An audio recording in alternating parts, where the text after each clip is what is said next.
in 1 Chronicles chapter 12. And here, David had fought at Ziklag, and then he moved out to the desert.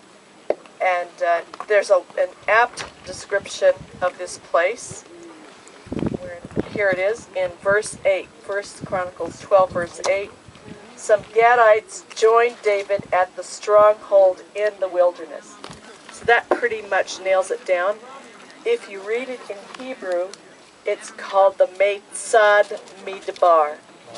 So it's very, very clear in the Hebrew, much more clear than in English. And then again, it says the stronghold in verse 16. Then some of the children of Benjamin and Judah came to David at Ha-Mesad. Now, the word Mesada, of course, is probably a Greek pronunciation of the Aramaic word, or something like that. That the words kind of roll through different languages and they pick up different pronunciations. But the Hebrew pronunciation for stronghold is Mesad, and that's also fortress. And this place in Hebrew is called Mesada. So, I would say because of its proximity to En-Gedi, and because it really is a refuge, it's really a rock, and it's really a fortress, that this was the Mesad of the Midbar that is talked about. I've heard it presented before, but I never found it for myself until just recently. So, we have over here, I'll just do a quick panorama, and then Larry has something really special to share. So we're looking over, first of all, to the northern end of the Dead Sea. And then you see how it meets what's called the Lisan. Lisan is an Arabic for tongue. So it's a tongue of land that kind of extends out. And then over on the southern side, you see the evaporation pools and the southern part of the Dead Sea. Now, someone asked me about Sodom and Gomorrah, and indeed, the location, the most likely location, is down on the southeastern side of the Dead Sea. There are a lot of springs over on the Jordanian side that, and also antiquity, that pretty much pinpoint it as the place. Not only that, but there are springs of tar that you can see down on the southern end that are coming out of the cliffs. So that's another sort of hint that something took place that was highly unnatural. One of the things in Second Temple period that was constantly floating to the surface were these islands of tar. And so the people that were living along the shores would take a boat out and they would drag those huge blocks of tar into shore, and then they would cut them up and sell them. So they were kind of in the tar business. And so that was naturally produced from the Dead Sea. And then when we think of the story of Sodom and Gomorrah, we think of the fire and the brimstone, that obviously the tar is part of that whole story.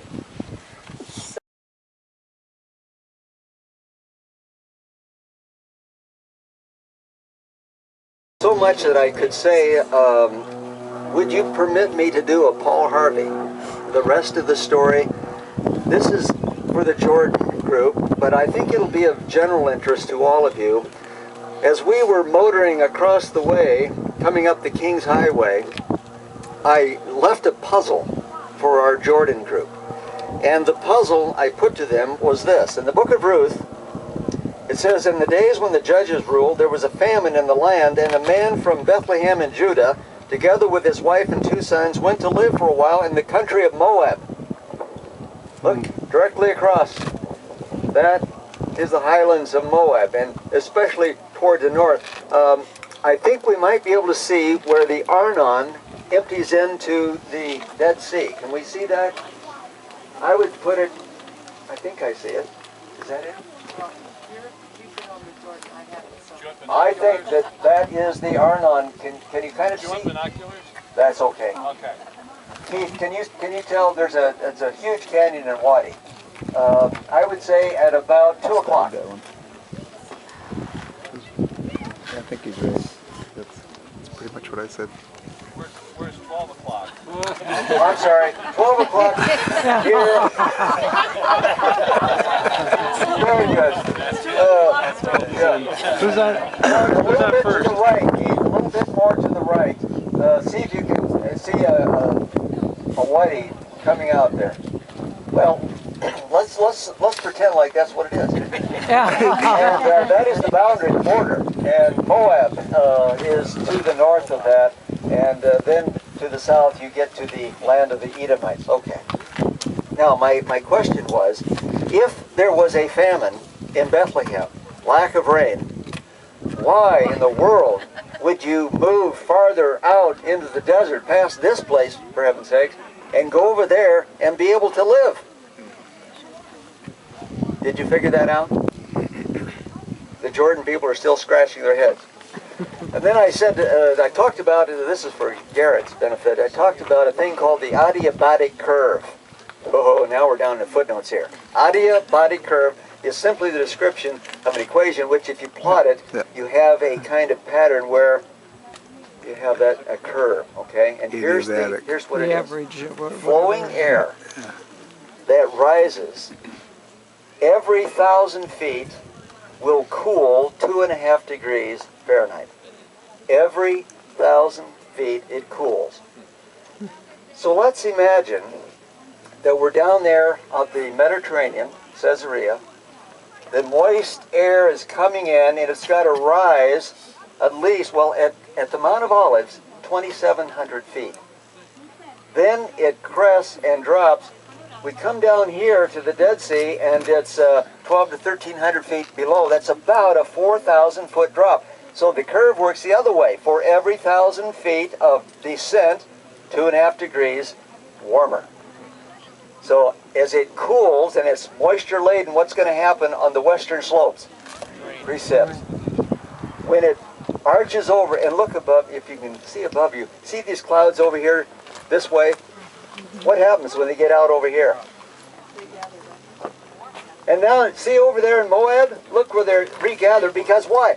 It's coming back up again. It's just, they're almost mirror images. Bethlehem, Moab are pretty close in elevation. It's a roller coaster. But we still have a problem here.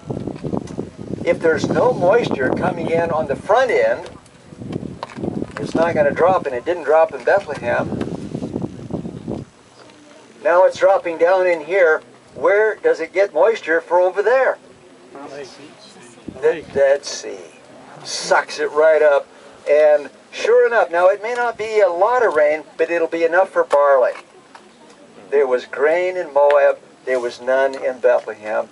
Elimelech decided to survive, we're going to have to get across over onto the Mishore, it's called. And sure enough, they lived there for some years. And then finally, the drought was over on this side. And after we had the 2 boys who died, they came back. And of course, Ruth is going to tag along with them. So that is, in Paul Harvey's words, the rest of the story. All right.